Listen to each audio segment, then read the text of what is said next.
you avoid having tough conversations, especially when you're dating and in a relationship?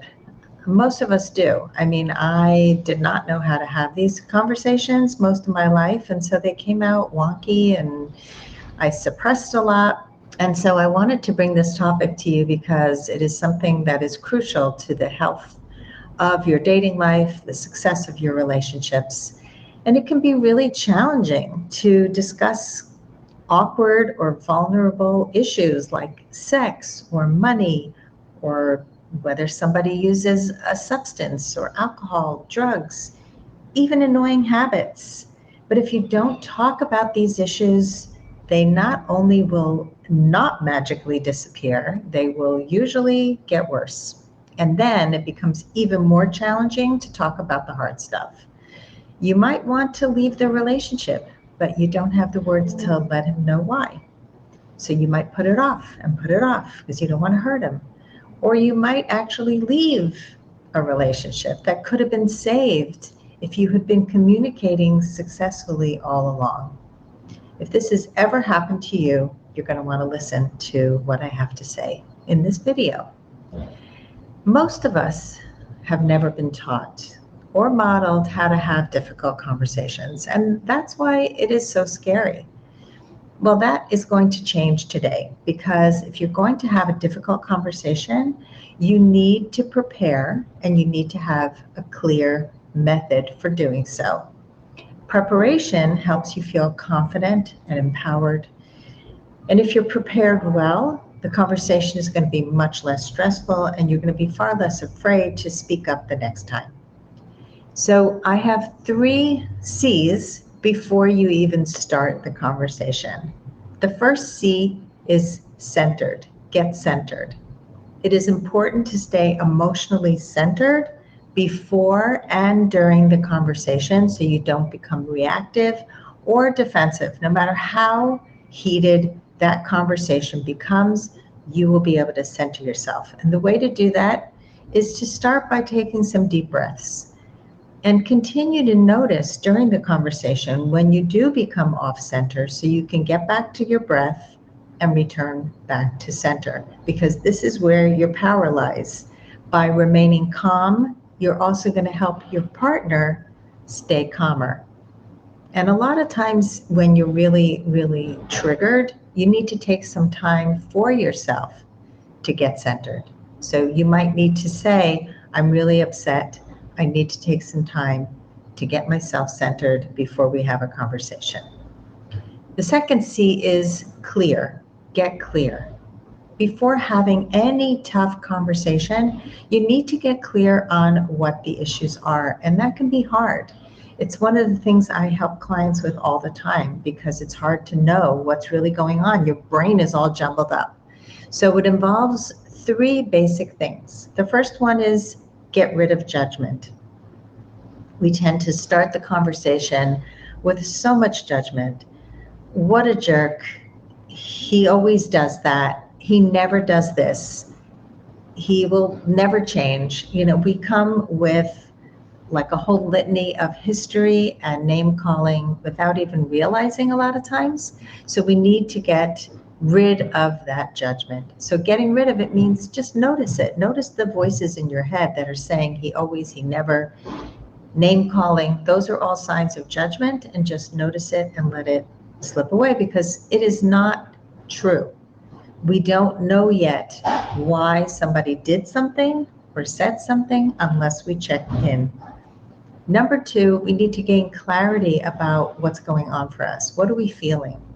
And again, that's really hard. We are not trained in feelings. And so again, that's something that I help clients do. If you are stuck with what's going on for me, then there are feelings and needs charts that are available online. I use one from Nonviolent Communication, and it lists tons of feelings. Like beneath anger is usually sadness, disappointment. We have fears, we have disconnection, we have a lot of feelings that just feel in our body and we're not able to express them. It's really critical to know what it is that you're feeling.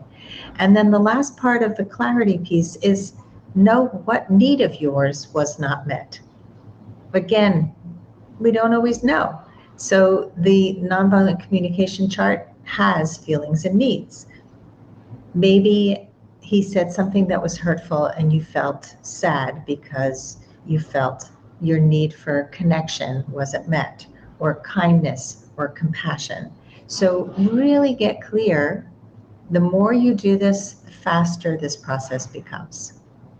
And the last C is check in.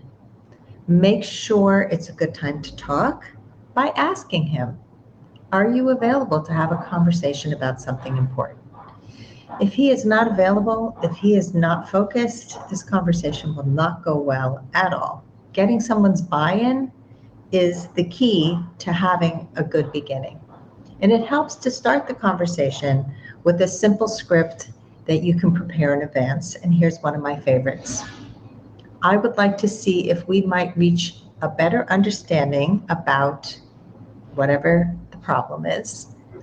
I really want to hear your feelings about this and share my perspective too. So in that little opening, you're letting him know your intention. I want to reach a better understanding. I'm coming in as a friend, not a foe. I'm not here to attack you. I want to understand better. So I want to hear your feelings about it, and then I want to share my perspective too. So we're coming in as allies. Often when we start a conversation like this, we're feeling attacked, and so the other person is going to shut down before you even start. All right, so now you've got yourself centered by doing the 3 C's, and now you're ready to talk. So I have a method, it's called the CARP method, it's C-A-R-P, and it stands for curiosity, acknowledgement, response, and problem solving. These are the 4 steps to having a successful conversation. So you're ready to have it, and you're going to use these 4 steps to be prepared and have the most success at speaking up about important issues. Step 1, curiosity. Start with an open mind. Be curious. We already talked about getting rid of judgment. So you've already figured out what's going on for you. So you want to now state what's true for you without any judgment and express how you feel and what need was not met, just like all the preparation that you did during the 3 C's. Now it's time for you to gather information and discover what's true for him. I want you to pretend that you don't know anything about him and his point of view, like you're speaking with an alien from another planet. We often go into conversations thinking we know it all. We know exactly why he did it. We know that he always does it and he's going to do it again. And we think we know, but we don't until we find out. So if he was an alien from another planet, you would want to know, what's it like on that planet? What are the values on that planet? What are the perspectives on that planet? Really, like he's somebody you don't even know. If he really was from another planet, you would be looking at his body language and listening for unspoken messages. That is how you're going to learn what he really wants, and from what he's saying and what he's not saying. And then let him talk until he's done. Don't interrupt.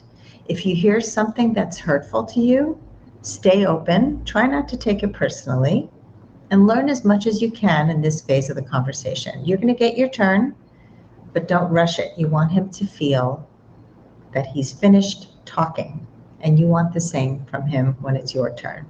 So you model what you want. Step 2 is acknowledgement. You want to let him know you have heard and understood what he said. You want to understand him so well, you can make his argument for him, and then do just that. Explain what you think is going on for him from what you heard. You want to guess at his intention, and you want to honor his position. He's not going to be open to a fair discussion unless he understands that you get where he is on this matter. Acknowledgement does not mean agreement. This was something I misunderstood for so long. Like, if you acknowledge, it doesn't mean you're on the same page. It just means I hear you. If you say, this sounds really important to you, it doesn't mean I agree with you. you're simply saying, I understand how you feel. When people feel validated in this way and heard, they're so much more open to hearing your side, which is going to come up soon. So step 3 is the response. When you sense that he's done speaking and he hears that you understand what he said, now it's your turn. And at this point, you can clarify your position without getting defensive and without minimizing his position. So for example, this is a conversation about somebody who is accused of high sensitivity about something. From what you've shared with me, Bob, I can see that you came to the conclusion that I'm an overly sensitive person. Yes, I am very sensitive. I see it as one of my superpowers. My sensitivity helps me to be empathic and understand you and other people better. And I can also see how it affects you sometimes, where you feel overwhelmed by my feelings. Can we discuss how I might address this in the future so my intention is clear? So you see, you're acknowledging, you're not getting defensive. You're talking about how, your sensitivity is actually a plus. You don't want to be told you're too sensitive. You want him to see like, hey, this helps me to understand you better. This helps me to be empathic. And that's a good thing. And I understand that sometimes it's hard for you. And so let's talk about how to do better next time. And that brings us to step 4, which is the P in CARP, problem solving. Now you're ready to begin brainstorming to find solutions that work for both of you.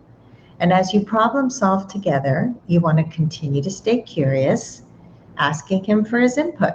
Whatever he says, find something positive in it and build on it. If the conversation becomes antagonistic in any way, go back to step 1, curiosity. Asking for his point of view usually creates safety and encourages him to engage with you.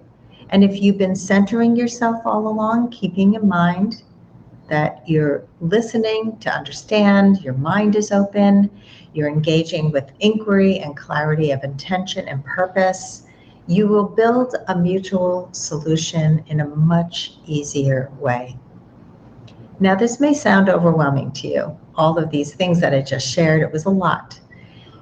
But I can guarantee you that with practice comes better and easier conversations. If you want to have authentic, honest relationships, you absolutely need to have difficult conversations. And the best part is they get easier with practice. So do that. Practice with everyone, anyone. It doesn't matter if it's somebody who calls you and tries to sell you something and you want to let them know that you're not interested. You can do it with this method. You can do it with any argument in your family, with your children, with your parents, with friends. And soon you're going to become great at expressing your needs without feeling scared or needy, which is what prevents a lot of people from having these conversations. As you can see, having a clear method helps you to get the courage and the confidence to not stuff your emotions and wait until it's ready to implode, but to have these conversations along the way so there are no big secrets or blindsidedness in a relationship. You address the issues and you nip them in the bud. And if you need support in having a difficult conversation, I have something called Speak Up Sessions. They are a half an hour long, and you will get a script for how to have your tough conversation. I have repriced them during COVID for only $97. That's cheaper than pretty much any coaching that I do ever. Good luck having those courageous, amazing conversations.